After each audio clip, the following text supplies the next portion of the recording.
Olá pessoal, nós vamos começar então o assunto sobre tabela periódica. A gente vai dividir esse assunto em algumas semanas aí, em algumas etapas, tá? E a primeira delas, a de hoje, é sobre uma visão geral da tabela periódica, tá? Então, nós temos 7 períodos e 18 famílias. O que são os períodos? São as linhas verticais da tua tabela periódica. Se você pegar a sua tabela agora, você vai contar 7 linhas horizontais, ok? Essas 7 linhas, elas correspondem à camada da eletrosfera, K, L, N, N, O, P e Q. 7 camadas, 7 períodos, ok? As tabelas mais novas já vão acrescentar um período a mais aí, tá? Porque, à medida que foram incorporando novos elementos, foram surgindo também novas camadas. Por isso que, na teoria, as camadas vão até o 7, tá? Na prática, quando a gente teve novos elementos descobertos, a gente foi incorporando outras camadas da eletrosfera e é um estudo mais avançado que a gente não precisa ter agora. Bom, desses 7 períodos, então, 7 camadas, né? Se o elemento estiver na camada 3, por exemplo, terceira camada, terceira linha horizontal da sua tabela periódica, isso quer dizer que no átomo dele, na eletrosfera, ele tem 3 camadas, K, L, M, nível 1, nível 2 e nível 3. Ok? Então, se você tem a configuração lá, 1s2, 2s2, 2p6, 3s2, você nem precisa saber quem é esse elemento, você já sabe que esse elemento está na terceira linha da tabela periódica, porque ele teve a camada, o nível 1, o nível 2 e o nível 3, e não apresentou mais níveis, ou seja, ele está no terceiro período da tabela periódica. Famílias, nós temos 18 famílias, tá? As famílias também são chamadas de grupos ou colunas, certo? Ela é dividida em A e B, uma nomenclatura um pouco mais antiga. A nomenclatura atual considera do primeiro até o último corrido, número 1 ao 18. Tá? Mas essa classificação do A e do B me permite ter outras observações a respeito da tabela periódica que a gente vai ver mais pra frente, ligadas também à camada da eletrosfera. Tá? Você sabe, por exemplo, se a tua distribuição eletrônica terminou em 3P6, por conta desse P, eu identifico que é da família A. 3P, 3 me diz o período. Nível 3, terceiro período. Então eu já tenho duas dicas e eu descobri onde que esse elemento está. É tipo brincar de batalha naval, tá? Mas isso é uma história pra frente. Então eu tenho A e B e tem essa nomenclatura atual, que é a corrida, do 1 até o 18. Tá? Então a família A é chamada de elementos representativos e a família B de transição. Eu vou modificar a câmera agora para vocês darem uma olhadinha na tabela periódica mesmo. Bom, pessoal, então essa é a minha tabela periódica, tá? Vocês podem observar que ela tem, então, as 7 linhas horizontais, ó. Na primeira, onde você só tem o H e o HE, hidrogênio e hélio. Segunda, lítio, berílio, boro, carbono, nitrogênio, oxigênio, flúor e neônio. E assim sucessivamente, ó, tá? Então são 7 camadas, ok? Então esses são os meus... Opa! Tremeu tudo aqui. Esses são os meus períodos. 7 linhas, então, horizontais, beleza? Agora as minhas verticais, né? São as minhas famílias. Então, eu vou ter o total de 18, ó. Família 1, 2, 3, 4, 5, 6, 7, 8, 9, 10, 11, 12, 18. Certo? Então, aquela nomenclatura antiga que eu falei para vocês, A e B, é a seguinte. Famílias A, e esse pedaço também é A. E famílias B, esse pedaço aqui, que inclui esse aqui, tá? Então, como eu tinha falado para vocês, essas famílias A são chamadas de elementos representativos, ok? E os elementos da família, os elementos que estão dispostos no de transição, eles vão ser as famílias B, né? Aqui, deixa eu só completar aqui, então esses são as famílias A. As famílias B, eu vou ter a transição externa, família B. E aqui também, esse pedacinho também é transição, mas ele se chama transição interna. Aí você vai dizer, professora, acho que errou. Como é que quem está aqui fora da tabela, né, desgrudado da tabela, vai ser interno? Acho que a professora trocou. Não, não troquei, tá? Esse pedaço que está aqui, ó, se você observar, ele tem duas linhazinhas, ó. Então aqui diz 57 a 71, que corresponde a essa fileira. 89 a 103 corresponde a essa segunda fileira, tá? Eu sei que os números devem estar bem difíceis para vocês verem, tá? Mas essa é a visão geral que eu quero que vocês tenham da tabela. Então, o que significa isso? Toda essa fileira aqui, ela foi descoberta ou sintetizada, quer dizer, fabricada em laboratório, depois. Então, esses elementos deveriam estar aqui. Só que se eles estiverem aqui, eles vão quebrar com todo esse encaixe da tabela periódica, porque tem um lugar certo para cada elemento estar. Por que 18 colunas na tabela periódica? Por que não mais? Por que não menos? Porque onde a gente tem as famílias, o que significa família? Ter propriedades semelhantes. Então, vocês podem observar aqui, ó, família 1, né? Excluindo o hidrogênio, tá tudo a mesma cor. Por quê? Significa que eles têm a mesma característica, alguma característica que se repete semelhanças em sua composição, seu jeito de, sua estrutura, né, suas características mesmo. Tá? Por que o hidrogênio tem outra cor? Porque ele é o único elemento da tabela que não tem família. O hidrogênio ele não tem família. Tá? Ele fica aqui em cima do 1 porque alguns cientistas acham que ele tem algumas características que são mais ou menos parecidas com a família 1A.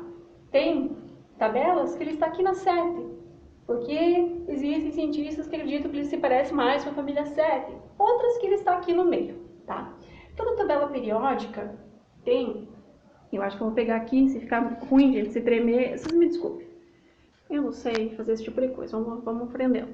Ó, aqui toda tabela periódica tem uma legenda, vocês estão vendo? Então, o que diz na minha legenda? Ó, tem um número, Fe, ferro, outro número. Ele está me indicando ó, que o número de cima é o número atômico.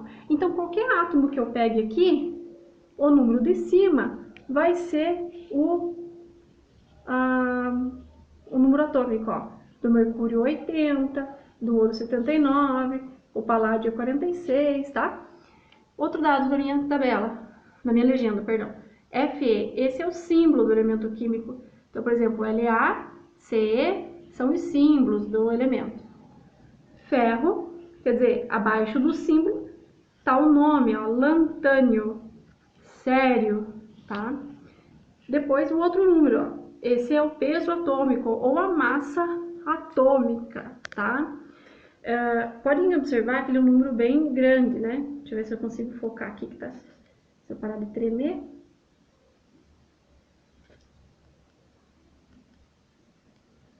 Vamos ver, ó, não consegui, mas tá tudo bem, eu leio para vocês. 55,845. E entre parênteses tem um 2, tá? Por quê? Porque existem dois tipos de ferro na natureza. Então, esse é o tipo ferro 2, que é o mais, ainda aqui diz, ó, que é o mais estável, tá? Ou seja, que existe melhor mais na natureza. 55,84. Quando a gente for trabalhar a massa atômica, sempre arredondar. 55,8, né? Então, vai ficar 56, tá? Então, todos os elementos, ó, vai ter essa sequência. Número atômico, símbolo, nome do elemento e peso atômico ou massa atômica, ok? Essa é a distribuição, então. Pessoal, ainda olhando aqui para a tabela periódica, eu queria chamar a atenção de vocês para mais uma coisa. As cores da minha tabela periódica não são necessariamente iguais à minha tabela periódica que eu tenho no caderno, ou que vocês possam ter num livro, ou que vocês tenham em casa mesmo, tá? Por quê? Porque são cores fantasias.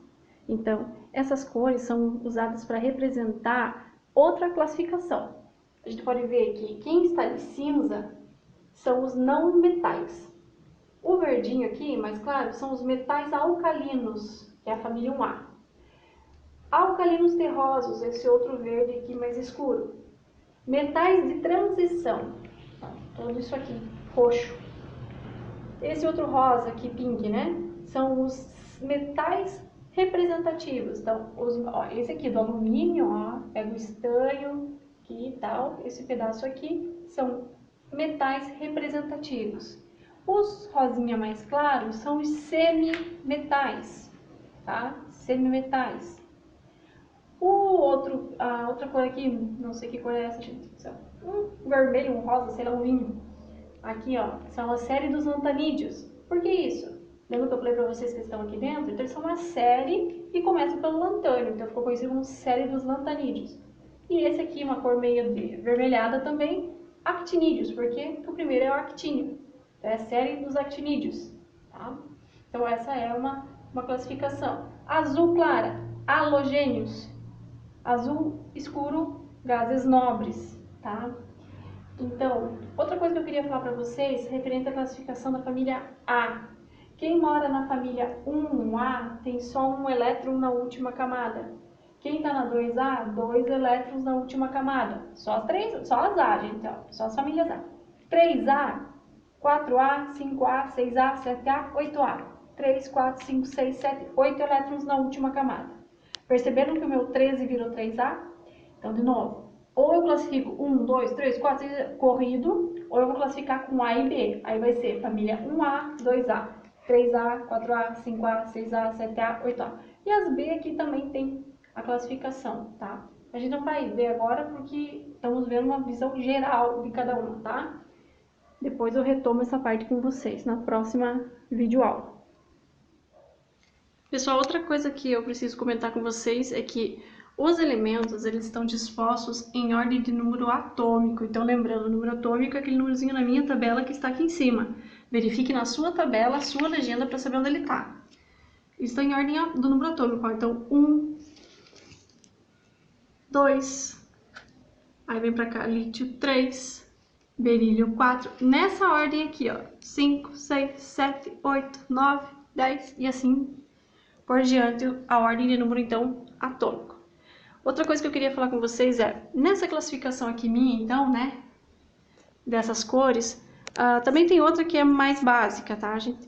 Seria o hidrogênio tá fora, porque ele é o azeitão da tabela periódica, ele não se mistura, vamos dizer assim, né, ele não tem família, é o único elemento que não tem família. Aí, assim, ó, desse desenho aqui, ó, aqui, metais, tá? Tá vendo, ó, metais.